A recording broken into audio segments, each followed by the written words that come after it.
me and Gurleen started Glass Half Full together in an attempt to, it was almost to connect Indian psychologists and the community of psychology together, but we did not want to do it in a very formal setting. We wanted to say informal, get your drinks, get candid, get real. Don't wear a tie and talk to us. Talk to us in your t-shirts, in your homes, talk to us about anything. So that is why we encourage beverages. It breaks the ice. It gives you that candid nature. And usually we just choose topics that we think people would be interested in, or people give us topics and we discuss them as a community. And I think one of the things that is coming out from it is actually cross collaborations. So I started doing with people in India, like psychologists in India, a few different projects. We've connected with people who have picked up people from this community and started working with them, and just knowing your second psychologist who lives on the same street and you never knew them. So I think that's good. I'm not in India. I am in London, which is very rainy, and we are back to the bad weather. But India is my hometown, and I want to stay connected, so that is my motivation behind it. That's about it. That's amazing. Uh, so I would say, as far as my introduction is concerned, uh, I'm the odd one out. When I say odd one out, I don't have a connection with psychology, but I have a connection with human resources. So for me, as you know, all three of you are psychologists, but you are somehow connected to human resources, and I'm an aspiring human resource professional. But my journey has been different. So I'm an individual who has done double degrees, masters from India and masters from Republic of Ireland. So when you said you are based out of London, so I have not been to London, but I have experienced London in Dublin. So so I have transitioned from finance to marketing to operations and audit to finally HR, because after all these years, I got that clarity that human resources is the field where I would like to see myself. I would like to make a career out of the field of human resources. If I have to describe myself in one line, I would simply call myself a jack of all trades, master of none, and someone who is searching for that mastery, but still being content, still content, uh, you know, to be known as a jack of all trades. Yeah, So I when love I that. say jack of all trades, I also have interest, or I would say I have, you know, by the grace of God, talents in different fields. So as Shruti also sings, luckily by the grace of God, I have also learned classical music for 4 years. I have represented my school at the international level with other people as well. So yeah, and there are multiple facets, to me as an individual, which of course, which Gurleen mentioned, we'll get to explore that Ha, during this session. love that, love that. Thank you for such a lovely and very holistic kind of introduction, Chaitanya. It really is nice to know who you're talking to on a more human level. I see Swaraj has joined. Hi, Swaraj. Nice to see you again. I can't see you, but nice Hey to see you. Sakshi, let me just turn on the video. Yes. Hi, Hi, how are you doing? I'm good. How are you? I'm okay. I'm okay. Where are you at the moment? I am at Portland, Oregon. It's on the Ah, West Coast. Yeah, yeah. So is it pretty early for you then? it's 5:30 in the morning, so yeah, I guess. Ooh, serious commitment. We have to deliver. Fab. And is this? So I'm guessing this is your first glass half full. Yes, that's right. Well, welcome, welcome. I was just Thank you. explaining. Hi I Swaraj, Hey, this hey is everyone. also Hey. first Hi. for me as well. Hi. Oh, okay. Yep. I was just explaining a little bit about glass half full, which I'll do again for you. But do you know anybody? Some of us probably know Gurleen then. I've seen her post because you like them. But yeah, other than you, I think I'm connected to you on LinkedIn. So yeah. Fair enough. Well, this is a LinkedIn family then. So we just did our introduction, so I think you'll get to know a little bit about us again during the session. But basically, Glass Half Full is generally this space to make you candid and to connect psychologists, Indian origin psychologists from around the world, but also other people join us time to time.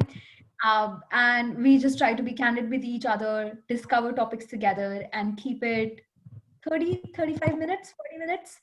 That's the aim. It always overruns. And we created this space because we felt there is some sort of formality and some sort of wearing a tie when we speak to people in our community. And we wanted to let go of that. We genuinely wanted to connect on a more personal level and say, this is who I am. And that is why we encourage drinks on the session. So Gurleen is sipping beer. That is nothing rare. I drink whiskey here all the time or gin, and I'm on water today. But feel free to grab something if you need your morning tea or coffee, whatever it is. And that's it. We just start discussing. I have been audience for I think a few sessions. Yeah, today I was actually able to make it at 5:30 in the morning.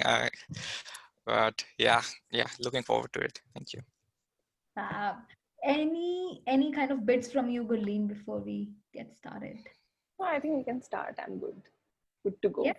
Yeah. Cool. Well, I think today's session, again, something that came from people who joined Glass Half Full, and that is discovery. And that is almost for me, looking at yourself from a different perspective, from a different glass, from a different angle.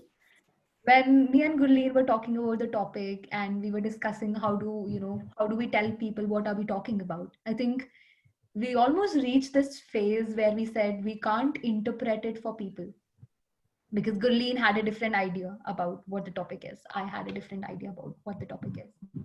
And simply because just like most in psychology, it is very subjective, right? So, I mean, for me, self-discovery can come after a big life experience and you say, oh my God, what am I doing with my life? Or or you start out with an idea that this is who you are and over the years you change and it is just a moment of reflection of saying I'm not that person, or it is saying maybe I am the person that I thought I am and I never accepted it. So it can be anything. So basically we did not want to interpret what the topic means for you. What we wanted to get to is what are the factors that lead to self discovery, right? So we're all self discovering in our own way. We're trying to get to it. We're trying to discover ourselves, discover meaning, values, life, whatever. But what are the factors that you need to create an environment where you can self discover? What is the infrastructure? Who affects that?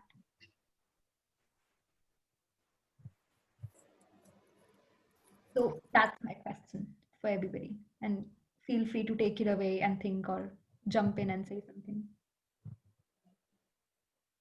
Yeah, it's actually a question I've pondered about a lot. I mean, right from the time we're born, we're exposed to so much around us. I sometimes wonder, like, who am I? Like, am I the person I really think I am? Because when I grow up, of course, my parents are telling me something, I'm watching something on the television.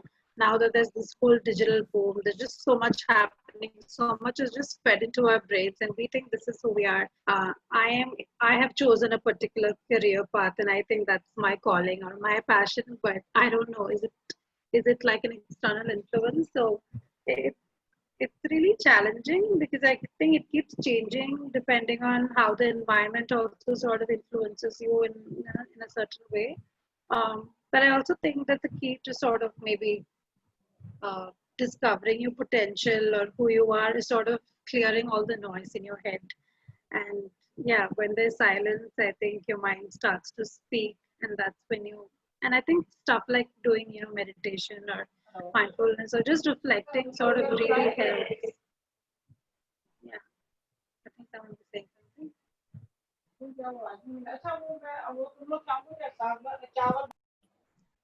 Yep. No, go on, Shruti. Yeah. So yeah, I think that's all I wanted to say. Yeah. I like that. I think so many things are running in my mind when you said that. So for me, I picked up on potential and self-discovery. Is that the same? Silence and how people interpret silence. I have a lot of things, but what are other people thinking?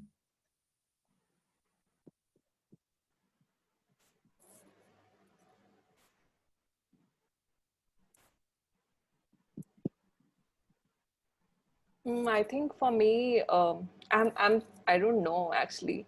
It, like Shruti said, it keeps on changing, you know. And when I look back in retrospect, I feel that maybe I was a different person a few years ago. Today, I'm a different person.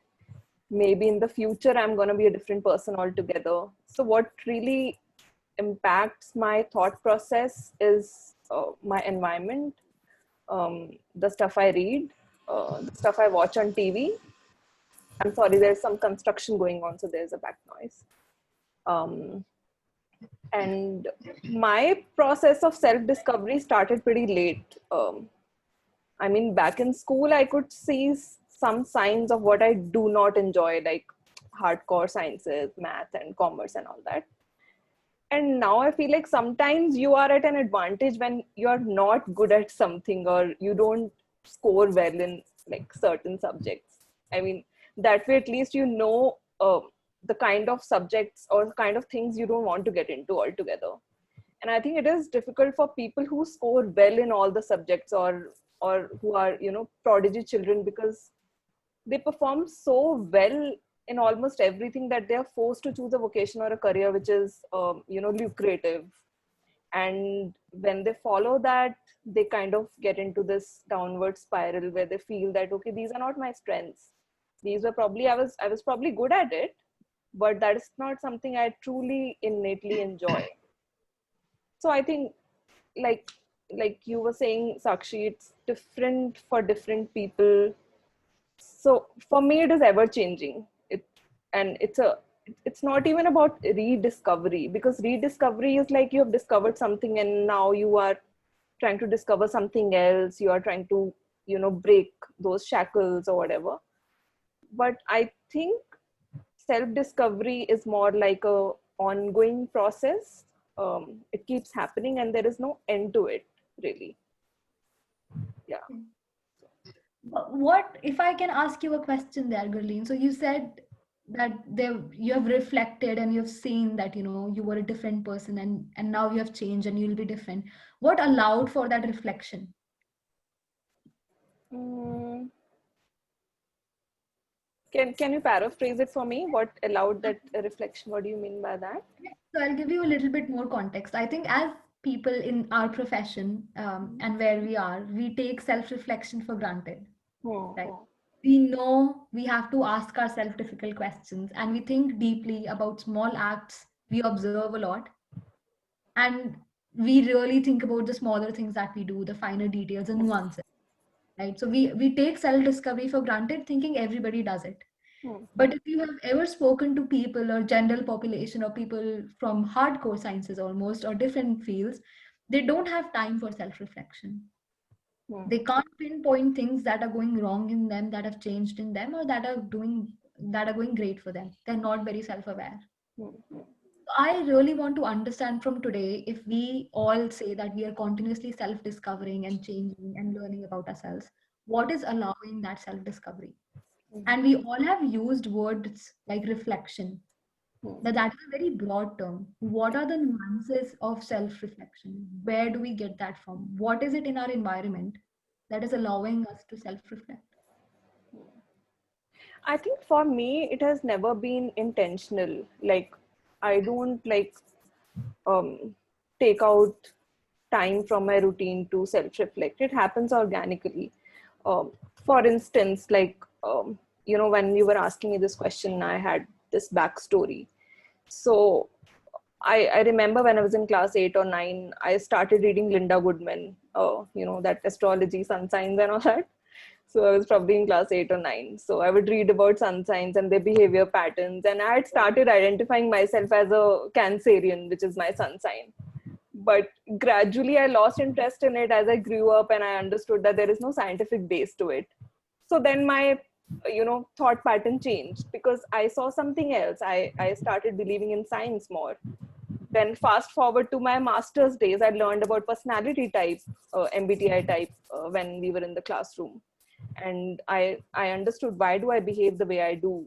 And gradually I started reading more about transactional analysis, that Kirkman's drama triangle, that you are always either a victim or a prosecutor or an oppressor, you know.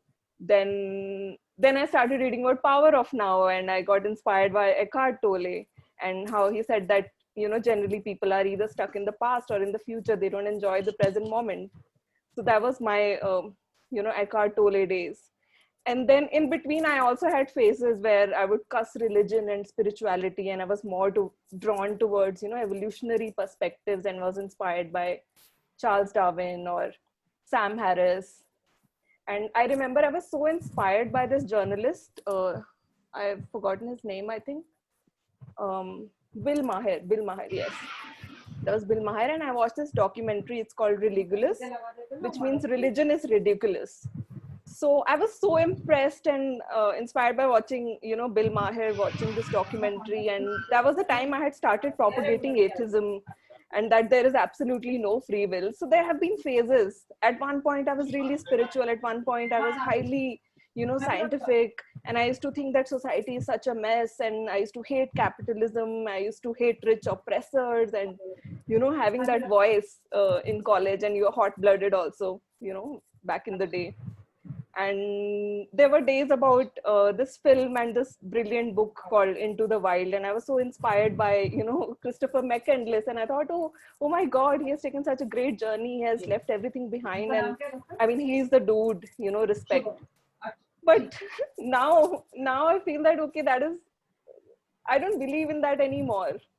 So now things are changing. Now I am exploring other philosophies like existentialism. But having said that, it is never intentional. It is just happening organically. Maybe it is the age, and I don't know what is working really, but it's not planned for me. I don't strategically do it.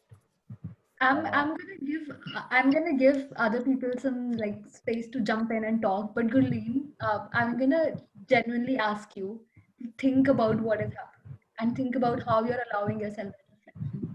As much as you want to say organically, you are allowing yourself that space. Probably think about it a Maybe, little. yeah. Okay. So for me, can I please start? Yeah. So for me as an individual, as Gurleen and Shruti mentioned, I feel when you talk about self-discovery, when you say it's a continuous, it keeps changing. I think if I were to put self-discovery in two words, it is time and situations. As simple as that. Because what happens is like you just you actually discover things with the passage of time, and also what happens is like in your life as an individual, there are certain situations that you you know th- you come you I would say you encounter some situations in life, or some situations happen to you, and I feel those situations can actually be a blessing in disguise, and you never know you can turn that situation in your favor. So as in my introduction I mentioned that professionally I had no clarity as to where do I want to, in which domain I would like to make my career. And considering the fact that we are part of the Indian society, where everything or certain thing has to be achieved by a certain age. So I did not have that clarity. So there are some people whom are like लोग धक्के खा के सीखते हैं, and I belong to that category. I did this, and finally I came to a point that no, this is where I want to be. With regards to situations, I can also say that there were certain things I was probably not aware of, and because those situations happened with me, there was something different I could explore. So just to give you an example, when I was in Dublin for my masters, for my masters, which is of 1 year, I had to do everything by myself. And someone who hasn't moved out of Delhi in almost more than 20 years, and someone who has to shift from Asia to Europe. It's a continent shift for me with, a different culture, different education system, and, doing everything by yourself. So that the situation, that it was very overwhelming. But, I discovered a lot of things. I mean, I realized I could, though I had to cook as a necessity, but I realized that, अरे यार मैं तो खाना अच्छा बना लेता है, मैं तो बुरा नहीं खाना बनाता है. So, and whatever I cooked, I invited my friends and, at least they have, and they really appreciated it. So this was one form of self-discovery, I would say, because of the time and situation. Another example is, so, during the lockdown, as we are living in tough times. So, things happened, and, I started writing again. So I started writing articles on LinkedIn related to different aspects. One is in HR, is on HR, and, other aspects of life. I also and one situation happened with me that, I'd asked someone if, if you can help me, and then later on I got to know that it was a prank. But that situation actually, it turned out to be a blessing in disguise for me, because I became a part-time shire. To be honest with you, all of you, I started writing poetry in Hindi and Urdu, and I was not aware that, that a situation which I would say a negative situation could be so much positive. Yeah. So yeah, this is what, I have to say, that time and, situations are very, I would say, critical, which help you in self discovery as an individual. And obviously, as the other ladies, Gurleen and Shruti, they mentioned that, it's a constant process. It's a never ending process that is there. But I think, you know time and situations, they, they can bring out the best in you. Yeah, I agree. And I think, I mean, I love that story, and I know the feeling of moving away, continent shift, and oh my God, you can actually cook and clean and do 10 things that you never thought you can. I think one of the things that I'm getting from that is hindsight, right? So there's a sense of hindsight.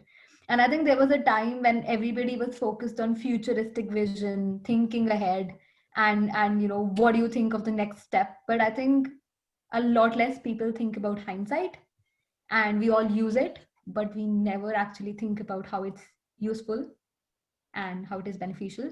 And I think when I think about rediscovery, for me, it is hindsight, that looking back at my reflections, at my experiences, this is what I got from it.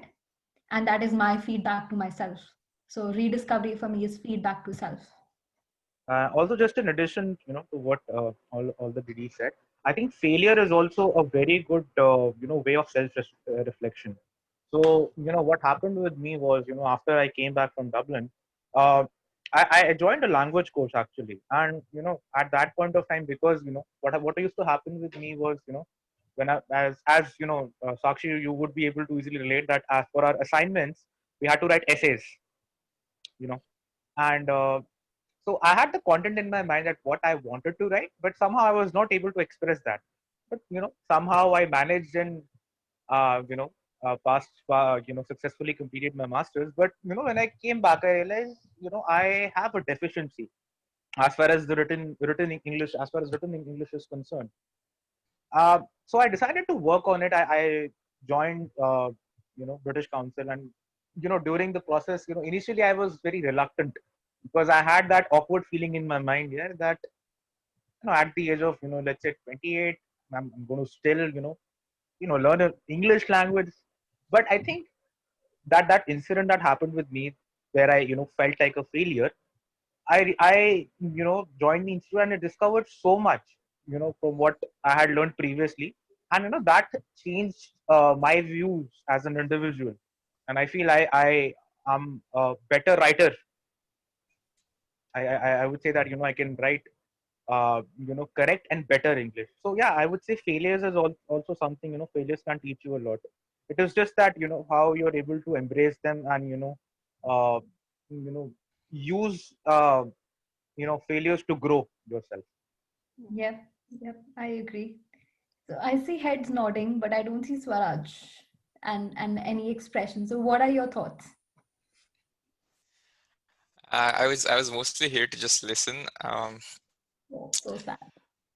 Oh, no, not at all. It's just, yeah, I mean, it's not a new question, right? It's from time immemorial, mankind has asked the question of who am I? I really liked Gurleen's approach of trying out different things. She mentioned so many authors, books, documentaries, movies, all of them from the West. Um, I guess what I do is I try to go east. I try to study Eastern authors and mostly Indian. I mean, we didn't have authors, we had sages. I try and read and learn what they have to say about that because they seem to had it all figured out.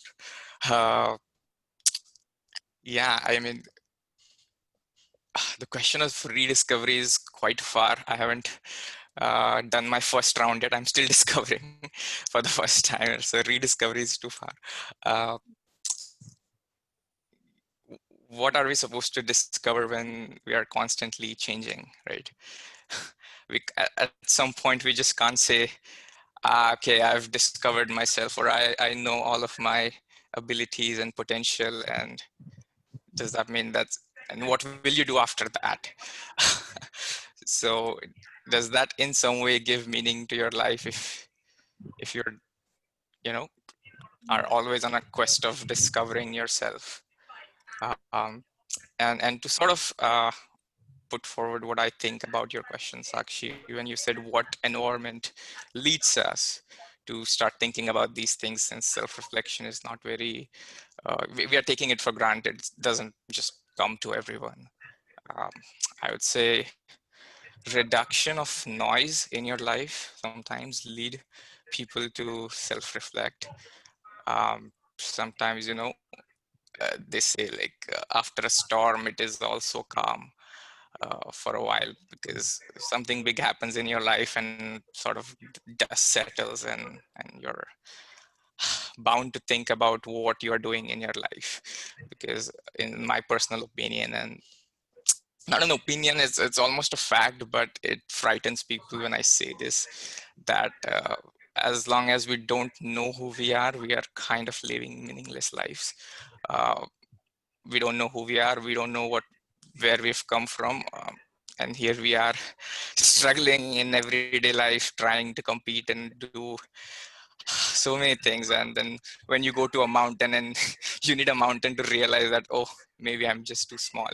uh, so life is very extraordinarily mystic, like, you know, mystifying to me. It's amazing, especially this topic of self-discovery. I think it's the most important thing a person can do, not just in terms of knowing his potential and abilities, but simply asking himself who he is and what's he doing here. Um, because unless we know that, it's like we're living a life of for someone who has amnesia, who has forgotten. One day he wakes up in the hospital and his family tells him that, okay, I'm your wife and these are your children and these are your parents and now you're supposed to live a life. And he says, okay, and he continues living, but it's never going to be the same unless he gets all those memories. So yeah, sorry, it's turning into a monologue, but yeah, that's how I feel. It's to sum up, I would say I don't know, like Gurleen. I'm also exploring. Um, yeah, I don't know, and I'm quite comfortable in the state of being in this state of not knowing. Uh, you know, as long as you don't know, that there's a possibility to know, and blah blah blah. So yeah. I like that. I like a lot of things you said, but I think one of the things that you mentioned is something I've said before in this series, and that is, but why do we want to know what we are here for? What do you get out of it, right? Like, why are we? So that is why I never ask a question, why do we self-discover? I instead try to ask why, what are the factors that lead to self-discovery? Because that might actually be helpful if you are trying to self-discover. But why are you trying to self-discover? I honestly, I don't think anybody can answer. Yeah, Can Sakshi, on that note, I read some, I don't remember the exact research, but I read somewhere that there are like in MBTI, there are different kinds of people. And there is this intuitive type. So intuitive type is always exploring, always asking existential questions. And then there is a sensor type, and these are the people who are very practical, hands-on. So they don't have that mindset to really, or they don't even see the need to introspect and self-reflect. So it could be personality, but I'm not sure. There's not enough research done on it, but it could be personality difference also. I think, Gurleen, if I'm not mistaken, just to add, I think INFP personality types are, such kind of individuals. They are intuitive, and, they do things based on feelings. Like if they feel it's right, they will just go for it. Even, uh, thinking about the consequences, even before they think about the consequences, they will just go for it. I mean, am I correct? That is just my Are you thought. an INFP? Yes, I am an INFP. me too. Wow. Wow. No, Me Sakshi, too. you are not an INFP. Come on. Yeah, yeah. I You that's can't be that's I. the result that I get. Seriously? You are an ENFJ. Well, that's the result I get. So that is why I don't believe in MBTI. And that is why I also don't know if it's personality. Because if you ask my boyfriend, I am too existential, like I'm too intuitive and I think too much and I ask too many existential questions because he's an engineer, right? So in front of him, compared to him, I am super like, like what is the purpose of life and stuff like that. And probably like compared to somebody else, I'm just like, I don't care, just get the thing done. So I think it's almost like I don't know where I am, and maybe I'm an But ENF. I mean, what I feel that though, obviously there's personality traits. I think they are hard to change. As they say, old habits die hard. So even though, let's say you have to take a decision, you will do all your analysis, you will do all your permutation combinations. But at the end of the day, the feel factor does come into the picture. I mean, that is what my opinion is. Yeah, yeah, probably. And Depending on sorry, when you said personality is hard to change, so when we were talking about the topic, so there's this example that came to my mind from my life, and I'll probably share that. But what happened was, as a person, I'm very impulsive. You probably know that, Gulleen, very well. I'm a very impulsive person by nature. I do things quickly. I don't give too much thought. I'm like, fine, cool. I'm not losing anything. I'm gonna go for it. And that was my leadership style as well. So when I was growing up, in college or in different like positions of leadership, that's how I would do or react. Even in my startup, like, fine, yeah, taken the decision, go for it. Don't think about it. I have done too many impulsive things in my life, especially when I'm traveling, which have led to lot of different experiences, not very safe ones always. Um, Over the years, especially after moving to the UK, living alone, I became much more less impulsive, so much more thinking, what are the costs, benefits, risks, do I have that, this, that, and I did not feel very happy. So I have spoken about this that I was struggling with a lot of mental health problems when I had moved to the UK. Did not feel very much like myself. Had stopped traveling, stopped enjoying anything. Did not like going out and things that I usually did.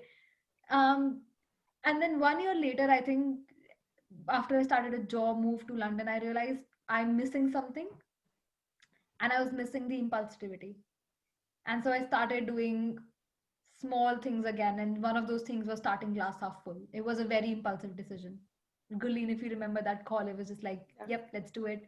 Um, or starting Leap, like my work again, and other bits, like started traveling again.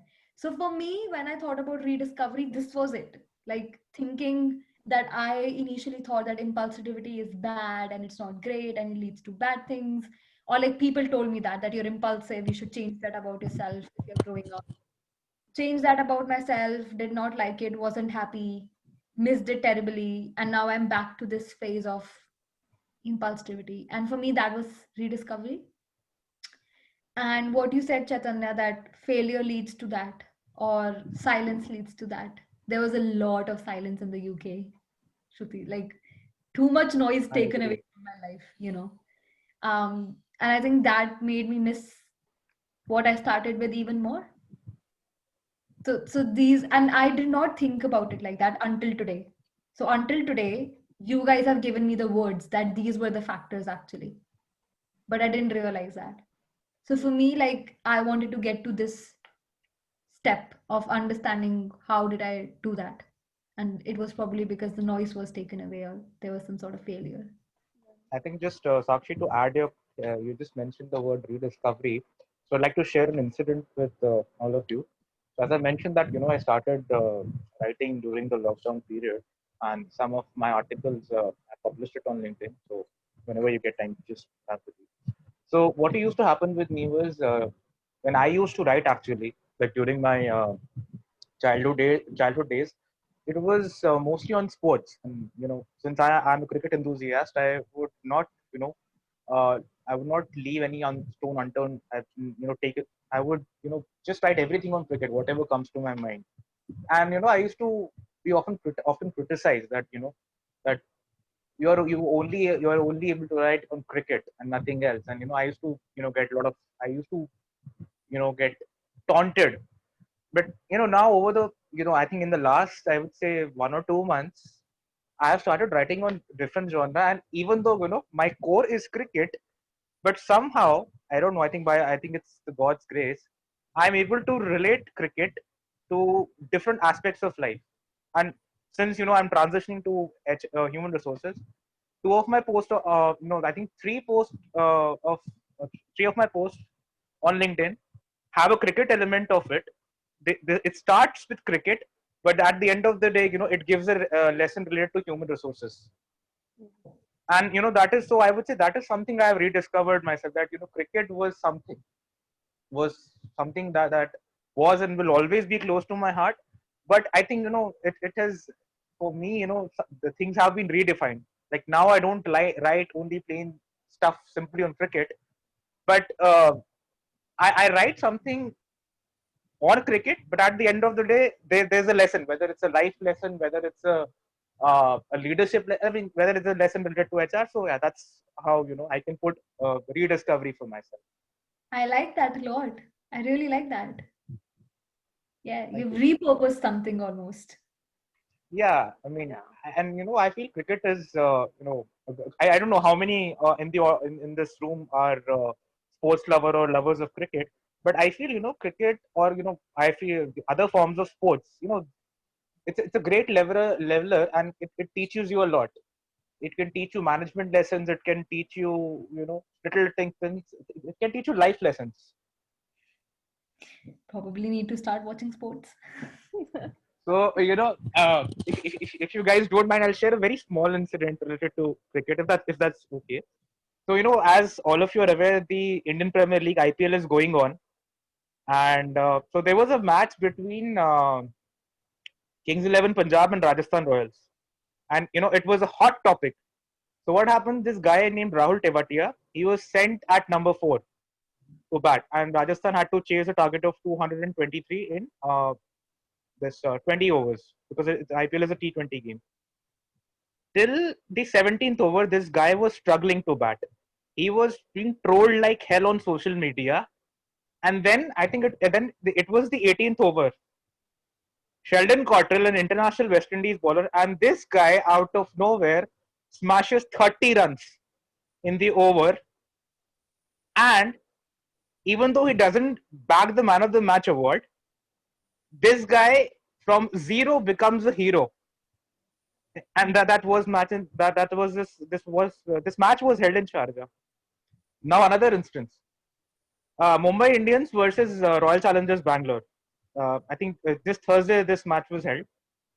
So Mumbai had to chase 201, and they needed 90 runs in 30 balls. Next to impossible. Next to impossible. But then Ishan Kishan and Karen Pollard, they just blasted the bowlers, and at the end of the day, match got tied. Now see, I mean, though it's a cricket match, but see what life lesson it has given. Things can quickly change. If I talk about Rahul Tewatia, from zero he became hero, and he was a sensation all over the social media. And the Mumbai Indians match, which happened, I mean, nobody had expected, and the match turned out match was tied at, it went to the super over, and then uh, even though RCB won, but I think it was a great match, and there was a lot of for me there was a life lesson in that match. Yeah.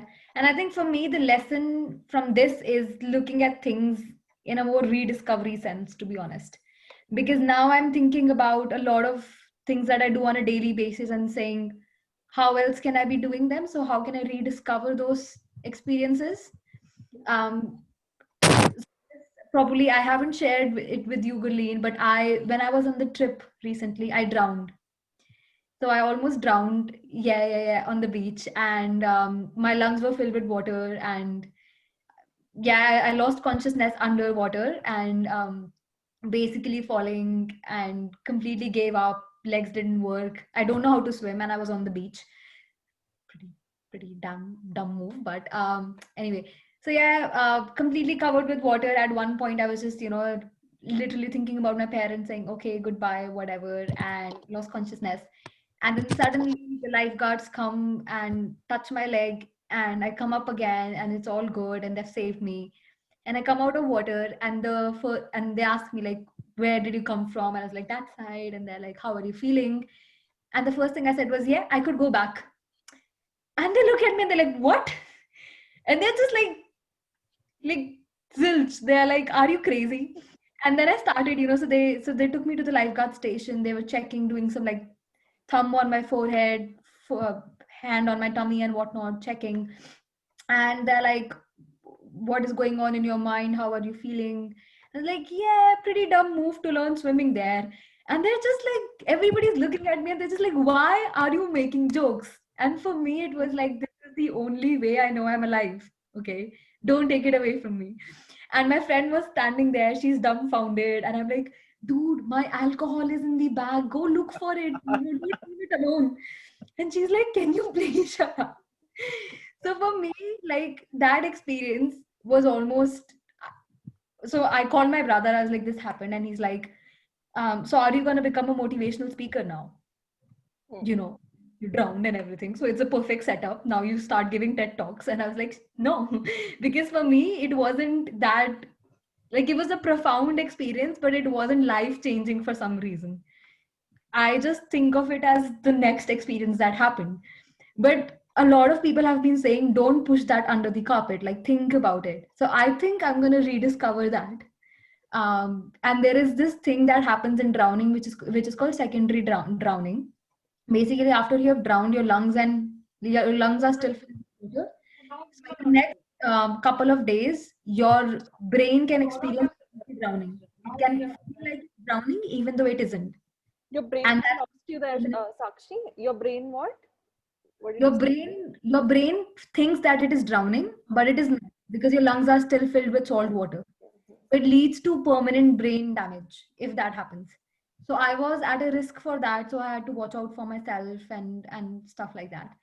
And I think for me, like, that was more scary somehow. And I'm trying to understand and rediscover, like, why is that more scary for me than actual drowning experience. And this has kind of given me some food for, which I hope it has done for other people in terms of rediscovery. But Yeah, I think I can relate to that because, like you said, maybe it's the perception. Like you were expecting something worse to happen, and you're sort of thankful that didn't happen, right? And you're like, okay, like it could have been worse. So when I've had like 2-3 times, when I've drowned 2-3 times, and I think after like 5-6 days, I was just throwing up water and water for the next 6 days. Yeah, yeah, and it is scary. And even till this date, I'm so scared to like get into water. One was like jumping middle of the ocean. Another time I drowned in a pool and all of that. But it's scary, and I think it's like I said, right? When you think you're kind of safe from the worst, it just makes you feel better. It's not really life changing. Maybe that's why. And there's another story that I can bring up in the same context. Was I think it was about 8 days after I gave birth to my baby. This was 4 years ago, and so I was just sitting and having lunch, and then I realized everyone's laughing around me. They're having a nice joke, and everyone's talking. And I realized my face wasn't moving, and like about 2 years back, my dad had passed away because of a stroke. So my first thing is like, oh my God, I'm like, maybe I have a stroke right now. I'm going to die right now. And it's just scary, right? Like all my relatives come in and they're calling an ambulance and I'm in the MRI machine and they put me in the ICU. And then in the ICU, there are like 12 people who are in coma and no one's telling me like, what's the problem, right? And I think it's stroke. Doctors are looking at me and it was scary because I had just given birth and I'm like, I'm not ready to go now. Like I just gave birth to a baby and I hadn't seen my husband and he missed the birth of my baby. He was in a different country and all of that. And then later, I think one of the doctors, maybe after like 3-4 hours, she came and told me like, you need to take these meds. I'm like, tell me what's wrong. Like, what do you mean take these meds? And she's like, we've got your brain scan and it's all fine. I'm like, okay, so then why am I in the ICU with all these people? It's like, so it was apparently something called as facial palsy or it's called Bell's palsy. So it's just the face that gets paralyzed. It's kind of rare and I've never heard of it. Not a lot of people knew about it as well. So, but it's very similar to having a stroke, like half your face is paralyzed.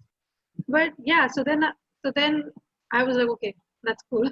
I'm okay. I'm okay with the paralyzed face because things would have actually been worse, right? So then yeah, you just go on, live your life, and yeah, after 3 months, your face is back and it's fine. It's okay.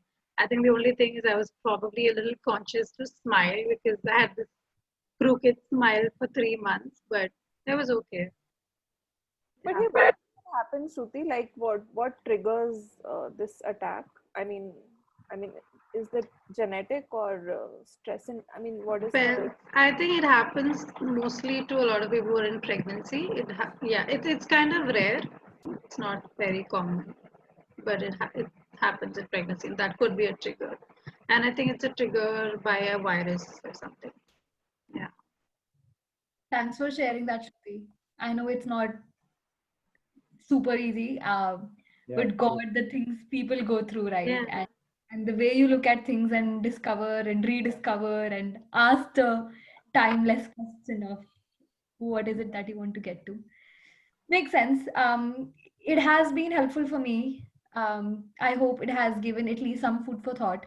The idea is that we don't become sages and saints, but the idea is to go away with questions with a more profound impact.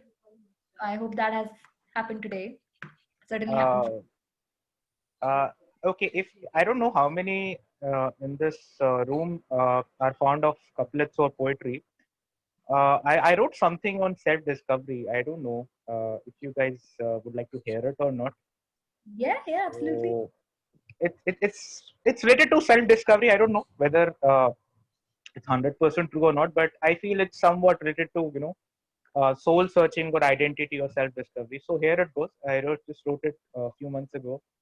So it goes like मुद्दतों से मैं मुद्दतों से मैं अपने वजूद को तलाश रहा हूँ मुद्दतों से मैं अपने वजूद को तलाश रहा हूँ न जाने कब खत्म मेरी ये तलाश होगी न जाने कब खत्म मेरी ये तलाश होगी पर कहीं ना कहीं एक इस दिल में है एक उम्मीद पर कहीं ना कहीं है इस है इस दिल में एक उम्मीद कि इस रात की सुबह एक दिन जरूर होगी क्या बात है? Wow. Nice. That's so cool. Thank you. That is very well written. Thank you so much, Chaitanya, for that. And I think that I can't add anything more, so that's our conclusion. If anybody else has stuff to add and things to talk. I think from Chaitanya's experience only because he has shared, like combining different aspects of life like cricket and HR and poetry. So I think how I would conclude this session would be one is really discovering who am I. Like I know there is no end to it, but just keep the quest going. Just question yourself, question surroundings. So discover who am I? Then what am I good at? So it could be different strengths, different areas, and how can I use it for the good of others? And if you have figured these three, then I think life will be slightly sorted and you will have a happier, slightly happier and meaningful life. I agree. Yeah, that's it. I think there's something called as ikigai. I think that is what Yeah. Gurleen, Yeah. you primarily meant, if I'm not Yeah, mistaken. yeah, that is like too much. That Yeah, there are that like is five, like six, too much. yeah, like 5, 6 combination, and there is a Venn diagram. So maybe if you could just get 2 or 3 things right, then you are somewhere, I think. And guys, as I mentioned, I've written some posts in cricket, and I've combined it with HR or combined it with like. So maybe whenever time permits, just go through my LinkedIn. If it resonates with you, please share your thoughts. I'd highly appreciate that. Yep, will do. Thank you guys, and I hope rediscovery serves you well, or first discovery and then rediscovery. But yeah, just keep asking yourself those questions: why, what, where, and how. Probably that that's the And safest bet. thank you, Sakshi, and thank you, Gurleen, for for organizing such a wonderful session. I mean, though for me it was my first session, but I felt that I have been attending these sessions since long time ago. So though it was my first session, but I think I could very well relate it. So all I can say is I hope to join many more sessions in the coming weeks. Is what I can say.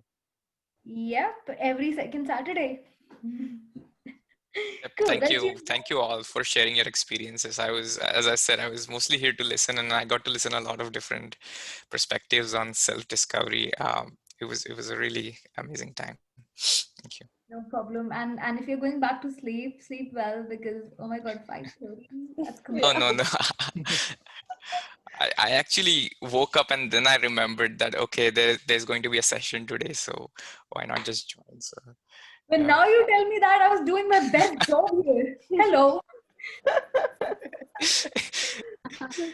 Cool. Yeah, I kept you in the dark. Yeah, I wanted you to do your best, right? It was my first session, so I think Swaraj should engineers be do given a ask roadie schedule. existential questions, by the way. Engineers I'm what? also an engineer. Okay. Are you? What kind of engineering? Uh, my degree is a chemical engineering, but I specialized in solid state physics. So I work in that field right now in Portland. So my husband is also an engineer. He has also become a philosopher now. Like, Just like my boyfriend. Oh my God. yeah, It's the impact of us, okay? yeah, yeah. And I Yeah, am becoming more cynical now because he's very cynical, very, skeptic. So I'm becoming that. He's becoming me. So like, good integration is happening. Maybe he can join Glass Half Full now, and you can. Gurleen, you just mentioned the word philosopher. It just reminded me of Shah Rukh Khan. Kyun? Shah Rukh Khan once said, I think he was delivering a speech somewhere. So, people asked him certain things. So one thing, I think he said it rightly, that, once you're in a position of strength, or, once you've achieved certain things, then, become a philosopher. So when you said this word philosopher, somehow some lines of Shah Rukh Khan struck me. Because I don't know. I mean, I may be wrong, or, not. But I think since all of us are active on LinkedIn, and that's how we have been able to connect. Whenever I open my LinkedIn, I feel there's so much motivational yarn and a lot of stuff, and and then I feel okay. Then people say never give up. I mean, those Yeah, sort yeah, of that things. pop psychology. Yeah. Yeah, but then I feel that यार ये कहना बड़ा आसान है. Imagine the person who is going through shit or who is going through a very bad phase. Yeah. It's like उसके लिए तो it's like दिल को खुश रखने के लिए भाई खालिब गालिब ख्याल अच्छा है. हाँ, सही बात है. So that's why this philosopher always reminds me of Shah Rukh.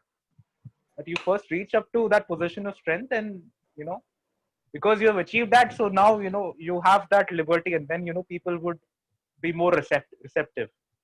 Yeah, probably. Well, hopefully. Otherwise, a lot of us are out of business. Cool. Well, that is why it is difficult to close these sessions in 45 minutes. Now you know. See you again, everyone. Nice to see new people. Nice to see Shruti, you again. And thanks, Gulleen, for posters, for topics, for keeping me on track, for everything else. Thanks. Thank you. Thank you. Thanks, Thank you, Sakshi. Gurleen. Thank Thank you, you, everyone. Yeah. Thank you. I hope we meet soon. Yeah, and if you have good topics, do suggest it to us because I'm running out of topics. Okay, And, so I have one topic. I don't know. So there's this individual. Her name is Megha Bhatia. So she does a lot of stuff on self love. So that could be an interesting topic to talk about. Self-love. Yep, probably. We'll take it with us and we'll have a chat. Yeah. Cool. Thank you. Awesome. Cool. Thanks, guys. Take care. All right. Thank you. Bye-bye. Have a great Bye. weekend ahead. Good weekend. Bye.